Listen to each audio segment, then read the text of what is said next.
অনেক পাস করলে তবে 2016-তে পরীক্ষা দিতে পারা যায় আর কি।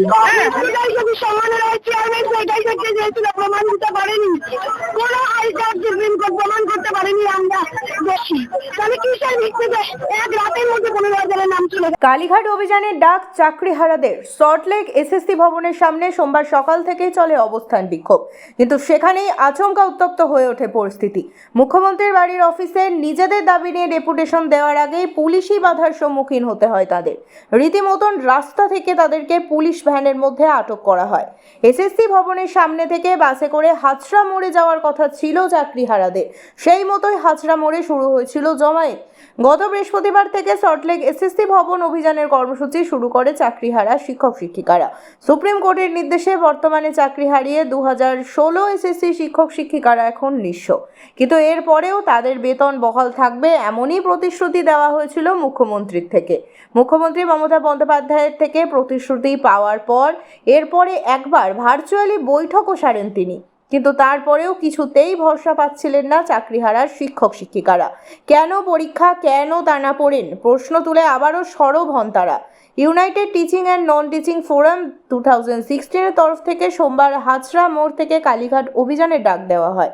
মুখ্যমন্ত্রীর বাড়ির অফিসে নিজেদের দাবি নিয়ে ডেপুটেশন দেওয়ার আগে ফের পুলিশি বাধার সম্মুখীন হতে হয় তাদের। রীতিমতন রাস্তা থেকে তাদেরকে জোর করে পুলিশ ভ্যানের মধ্যে আটক করা হয়, এমনই চিত্র উঠে আসে সেদিন।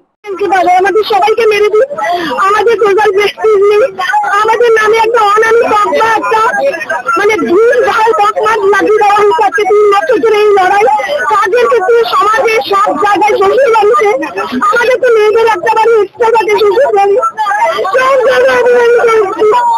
এই অভিমান আমরা হিসাব করি না, আমরা গিয়ে আসবো আমাদের পারফরমেন্স দেখুন না, আমাদের স্কুলে যান একটু কষ্ট করে দিদিকে বলুন না, দিদি বলুন না যাতে আমি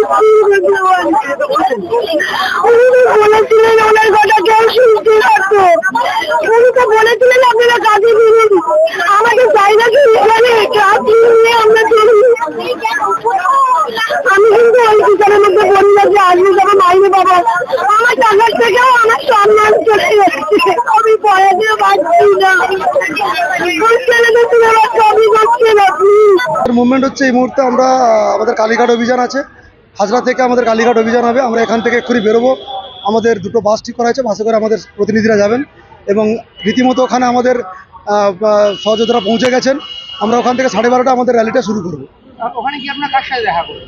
আমাদের মূলত আজকে দাবি ছিল মুখ্যমন্ত্রীর সঙ্গে দেখা করার, কিন্তু উনি এই মুহূর্তে আমরা যেটা জানিয়েছি নেই, কিন্তু আমরা কালীঘাটে ওনার অফিসে যে আছেন সেই দপ্তরে আমরা আমাদের যে আবেদন সেটা পৌঁছে দিতে চাই, সেই সূত্রে আমাদের যাওয়া।